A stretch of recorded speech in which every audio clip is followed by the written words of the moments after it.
Nouns. A noun is a word that names a person, place, thing or idea.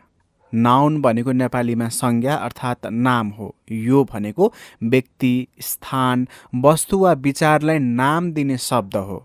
जुन शब्दले व्यक्ति, स्थान र विचारलाई नाम दिन्छ त्यसलाई अङ्ग्रेजीमा नाउन भनिन्छ, नेपालीमा संज्ञा र नाम भनिन्छ।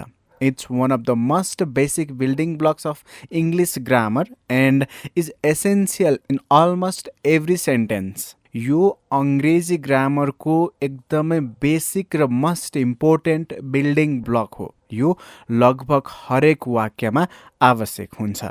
Nouns allow us to talk about the world around us by giving names to the things we see, feel and experience. नामले संज्ञाहरूले हामीलाई देख्ने, महसुस गर्ने र अनुभव गर्ने चिजहरूलाई नाम दिएर हाम्रो वरपरको संसारको बारेमा कुरा गर्न सघाउँछ। What is a noun? These are words that name people. For example, teacher, doctor, mother. अर्थात् मानिसहरूलाई नाम दिने शब्द नाउन हो। उदाहरणका लागि शिक्षक, डाक्टर, आमा आदि। जस्तै शिक्षक भनेको पनि नाउन हो, डाक्टर भनेको पनि नाउन हो, इन्जिनियर, पाइलट, ड्राइभर सबै कुरा नाउन अर्थात् नाम हो। यसै गरी यसले प्लेसलाई पनि नाम दिन्छ। These are words for places. Example, school, park, city. उदाहरणको लागि स्कुल, पार्क, सहर। यसले ठाउँको नाम पनि दिन्छ। यसै गरी these can be objects or animals. For example, car, dog, book. यो वस्तु पनि हुन सक्छ, जनावर पनि हुन सक्छ। यसले वस्तुको नाम पनि दिन्छ, यसले जनावरको नाम पनि दिन्छ। यसै गरी these are words for concept or feelings that you can't touch. यी अवधारणा वा भावनाहरूका लागि शब्द पनि हुन् जसलाई हामीले छुन सक्दैनौँ। उदाहरणको लागि ह्याप्पिनेस, खुसी, फ्रिडम, स्वतन्त्रता, लभ अर्थात् माया। यी कुराहरू हामी अनुभव गर्न सक्छौँ तर छुन सक्दैनौँ। यसलाई नाम दिने काम पनि कसले गर्छन्? यी शब्दहरू पनि नाउन भित्रै पर्छन्। So why are nouns important? Nouns are crucial because they help us identify and describe what we are talking about. Without nouns, we couldn't be able to talk about people, objects, place or feelings clearly. अर्थात् नाम अर्थात् संज्ञाले हामीलाई पहिचान गर्न र हामी के कुरा गरिरहेका छौँ भनेर वर्णन गर्न मद्दत गर्छ।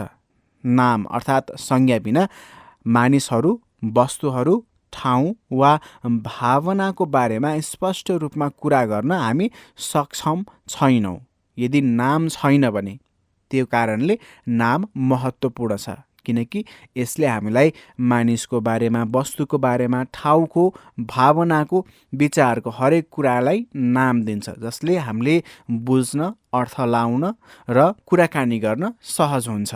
For example, if I said, I went to the dash, you wouldn't know where I went unless I used a noun like park or school.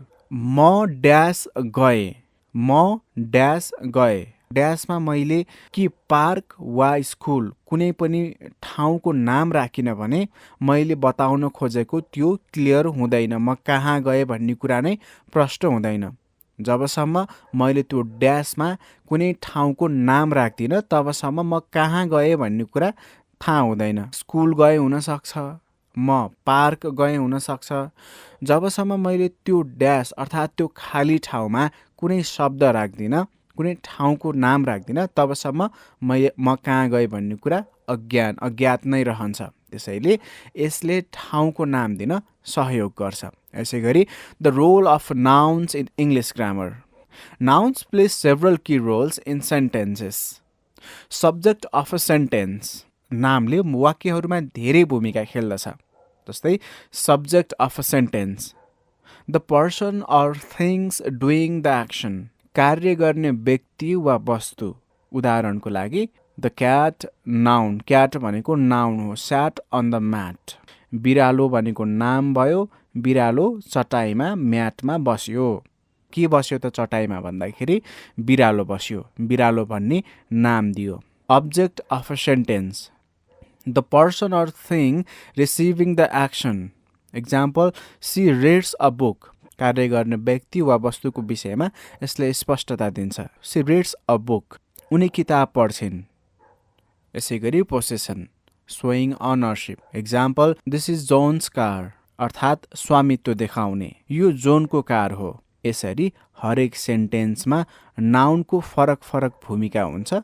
In short, nouns allow us to communicate clearly, giving structure to our thoughts and sentence. They are one of the first thing we learn in grammar because without them, language wouldn't function properly.